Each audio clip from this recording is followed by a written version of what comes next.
Hello વિદ્યાર્થી મિત્રો, welcome to EED લેક્ચરની અંદર જેમાં આપણે ચેપ્ટર નંબર 5 જોઈ રહ્યા હતા અને એમાં આપણે જે ટોપિક આગળના લેક્ચરમાં જે આપણે સ્ટડી કરતા હતા ડિઝાઇન ઓફ કંટ્રોલ પેનલ, તો એનો આપણે આગળ નંબર 12 સુધી જોઈ ગયા છે અને એના પછાડના જે ટોપિક બાકી છે એના સબ ટોપિક એ આજે આપણે લેક્ચરની અંદર કન્ટિન્યુ કરવાના છે. તો એ આપણે કન્ટિન્યુ કરીએ.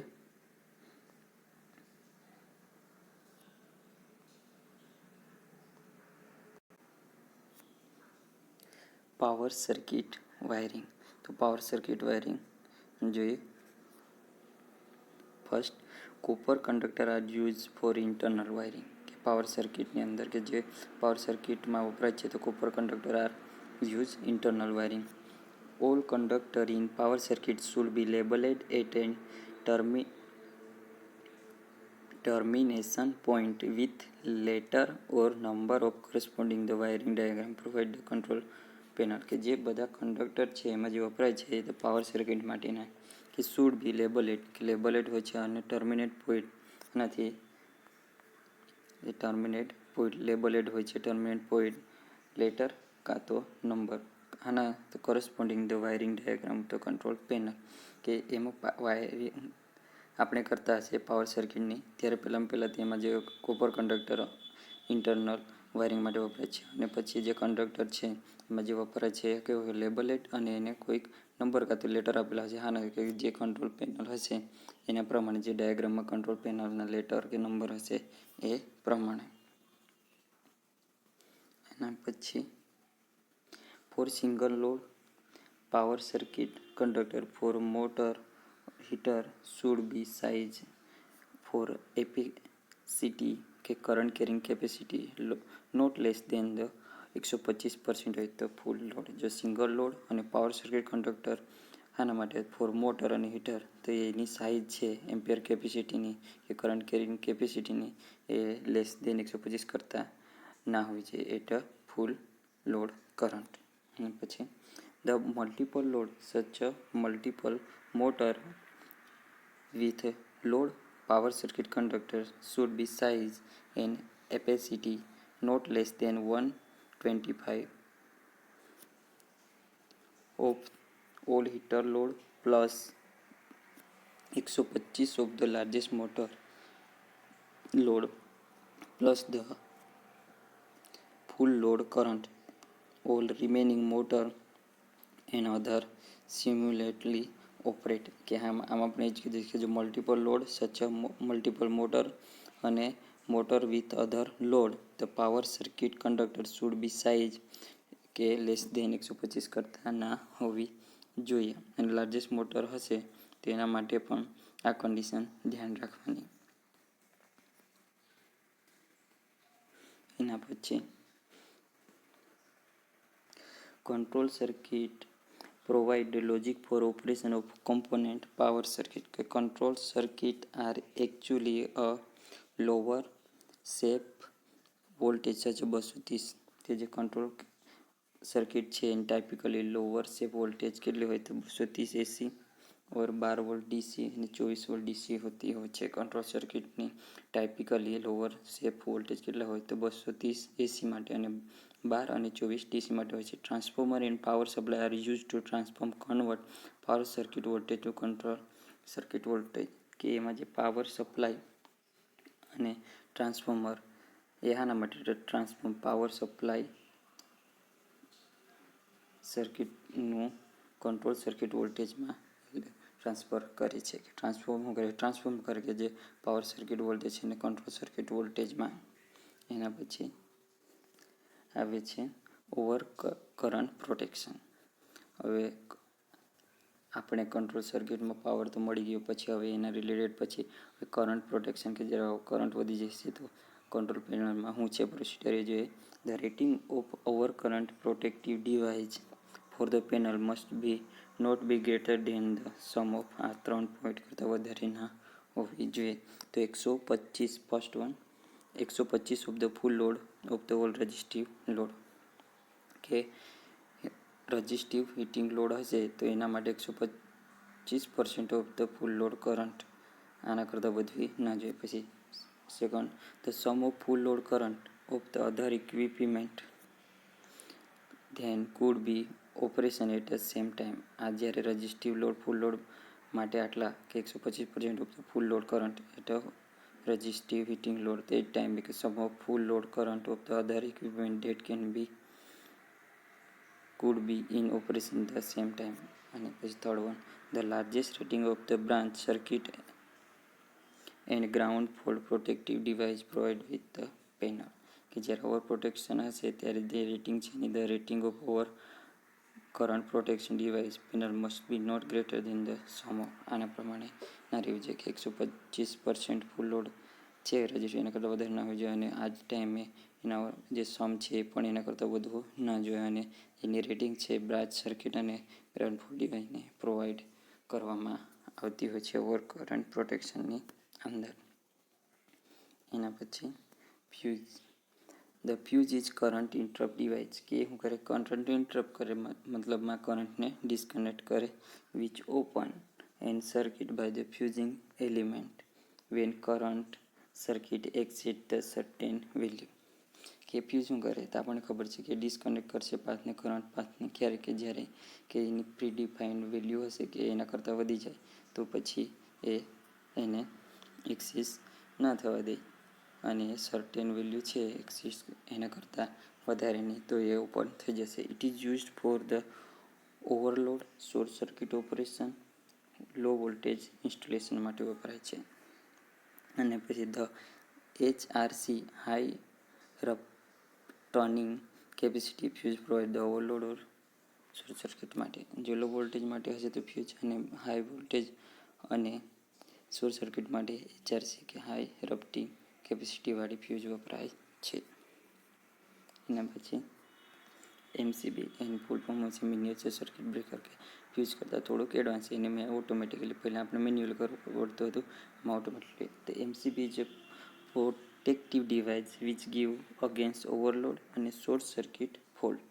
એ ફ્યુઝના જેવું છે પણ there is any short circuit fault or overload current then MCB will automatically trip and do not cut off supply.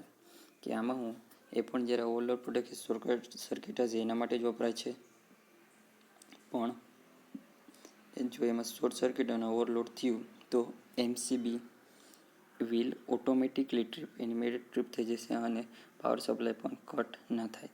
MCB should be selected according to capacity of feeder કે MCBનું selection પર feeder પર depend કરે છે.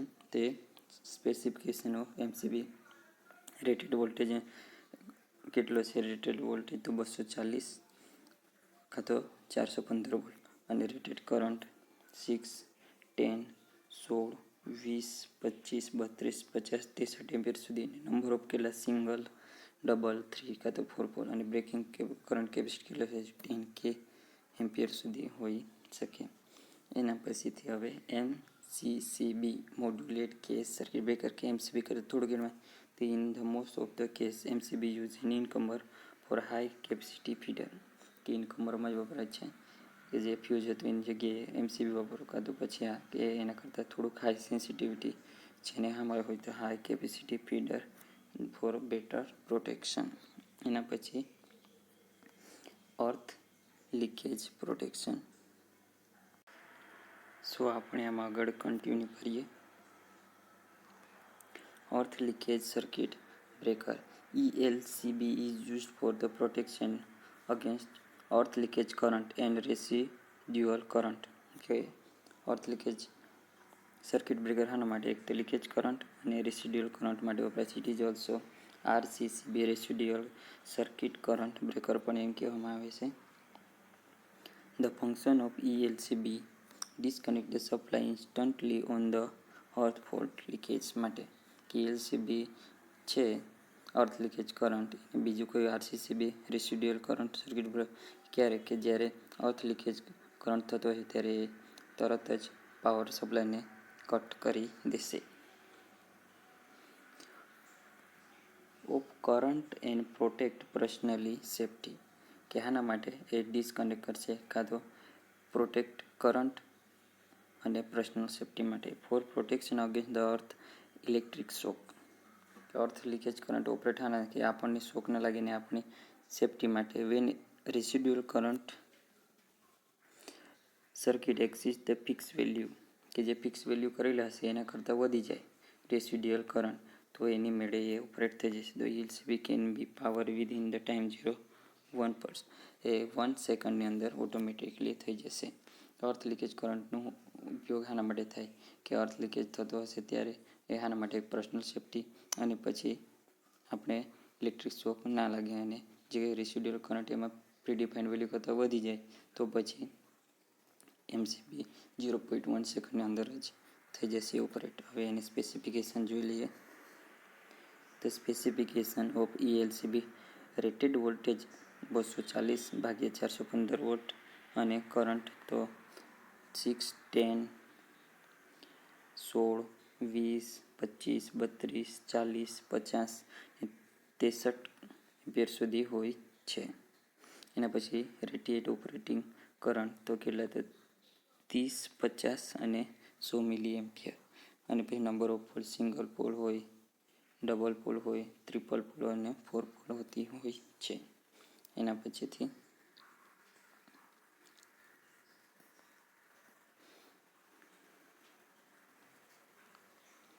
Contactor. Contactor is initial component in the control panel, કે control panel એ initial છે. અને a contactor is mechanical switching device capable the making, carrying અને breaking electrical current or circuit. ત્યાં કોન્ટેક્ટર કહેવાય તો મિકેનિકલ સ્વિચિંગ ડિવાઇસ છે. હવે કેરિંગ, પછીથી breaking electric current or circuit under normal or overload condition. કે કોન્ટેક્ટરનું કામ જ શું છે કે ઇનિશિયલ આવે એની અંદર અને આના માટે કાં તો એને કનેક્ટ કરવાનો છે કાં તો ડિસ્કનેક્ટ કરવાનો આમાં છે. જો નોર્મલ કન્ડિશનમાં છે તો કનેક્ટ કરશે, અને જો બ્રેકિંગ ક્યારે થશે કે જ્યારે ઓવરલોડ કન્ડિશનમાં છે. એમાં electromagnetic contactor are use which consist operating coil અને કોન્ટેક્ટ, એક તો NO અને NC. When operated coil is energized, contact may be open or close. જો મિકેનિકલ ઇલેક્ટ્રોમેગ્નેટિક કોન્ટેક્ટર યુઝ થાય છે કાં તો ઓપરેટિંગ કરવા માટે ઓન અને ઓપરેટિંગ કોઇલ, અને નંબર ઓફ કોન્ટેક્ટ આના માટે કે જ્યારે વેન ઓપરેટિંગ કોઇલ એનર્જાઇઝ થશે તો આ ક્લોઝ કાં તો ઓપન થશે. અને contactor actually when signal from the controller PLC અને રિલે કમ્સ, કે કોન્ટેક્ટર ક્યારે ઓપરેટ થશે કે જ્યારે સિગ્નલ આવશે કંટ્રોલર તરફથી, એના પ્રમાણે ઓપન કાં તો ક્લોઝ થશે. Overload relay. Overload relay is for the protection of motor against overload. કે ઓવરલોડ રિલે ક્યારે, કે જ્યારે મોટર છે એ ઓવરલોડેડ થશે ત્યારે આ રિલે ઓપરેટ થશે. It sense the load current trip if exist the limit, કે ક્યારે કે લોડ કરંટને સેન્સ કરશે અને જે એની લિમિટ છે પ્રીડિફાઇન, કે જે જેટલી રહેવી જોઈએ એના કરતાં વધી જાય ત્યારે ઓપરેટ થશે. The current limit has to be set manually, ની set with 80% of the full load current, કે આમાં જે કરંટની વેલ્યુ છે મેન્યુઅલી એ લોકોએ સેટ કરેલી હશે અને પછી જે કેટલી હશે કે 180% ઓફ ધ ફૂલ લોડ. જો આ વેલ્યુને વટાવી જાય તો પછી ઓવરલોડ રિલે ઓપરેટ થઈ જશે. એના પછી panel labelling. The all device inside the control panel are labeled and identified. Labeled કે તો આઇડેન્ટિફાઈ, કે લેબલેડ કે પેનલ છે આ કંટ્રોલના છે, પાવરના છે, સર્કિટ બ્રેકર છે, એવું labelling. The panel layout diagram provide handly refer to the location, size of each item in the control panel. કે the panel layout diagram provide handly રેફરન્સમાં લોકેશન અને સાઇઝ ઇચ આઇટમ. સ્ટાર્ટર.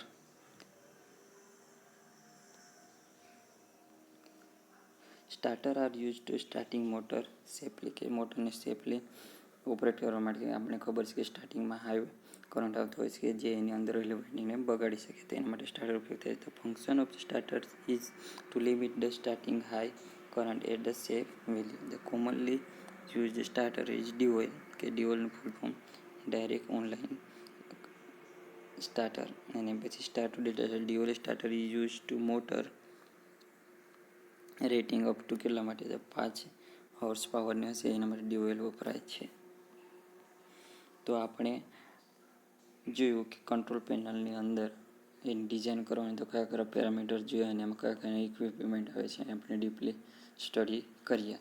તો એમાંથી આપણને એટલું જાણવા મળ્યું કે જો કંટ્રોલ પેનલ હશે તો આપણે સિમ્પલી ખબર છે કે કંટ્રોલ માટેના હશે અને પાવર સર્કિટ અને એના જ રિલેટેડ જો પાવર સપ્લાય છે તો એ સેફલી ઓપરેટ થતા હશે તો એ ક્લોઝ હશે અને સેફલી ઓપરેટ કે શોર્ટ સર્કિટ થતું હશે તો પછી એ ઓપન કરવાનું રહેશે ને એના માટે ડિવાઇસ ડેમેજ ન થાય તો એના માટે જે બસ બાર છે ફીડર છે એની અંદર સર્કિટ બ્રેકર કોન્ટ્રાક્ટર એ આપેલા હશે. ગ્રુપમાં આપી શકાય અને સિમ્પલી એને એમ પણ આપી શકાય. એમાં ટ્રાન્સફોર્મર આપણે જોયું હતું કે ટ્રાન્સફોર્મર પછી એને સપ્લાય મેનને આપ્યું, પછી એને ફીડર લીધા, સર્કિટ બ્રેકર, પછી કોન્ટ્રાક્ટર હતા અને કોન્ટ્રાક્ટરની નીચે આપણે જોયા હતા કે અલગ અલગ લોડ કે જે આપણે ડાયાગ્રામમાં જોઈ શકીએ છીએ.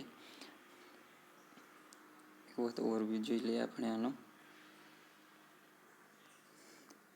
આ તો કંટ્રોલ સર્કિટ એમાં ફર્સ્ટ વન ટ્રાન્સફોર્મર, પછી બ્રાન્ચમાં, પછી મેન ફીડરને આપ્યું, એના પછી મેન ફીડર એ બ્રાન્ચમાં આપી દીધા અને પછી કાં તો ગ્રુપમાં હશે કાં તો પછી આ સિંગલમાં હશે. તો વિદ્યાર્થી મિત્ર સિમ્પલ જ છે. તમને આમાં સમજાયું હશે કે કંટ્રોલ પેનલ હોય તો તમે સ્ટડી કરતા જ હશે કયો કંટ્રોલ મિકેનિઝમ હોય તેમાં કયા કયા ઇક્વિપમેન્ટ આવે, ઇલેક્ટ્રિકલ ઇક્વિપમેન્ટ આવે અને એના રિલેટેડ એને કંટ્રોલ કરવાના ડિવાઇસ. તે જ આ થિયરીની અંદર આપણે સ્ટડી કર્યું.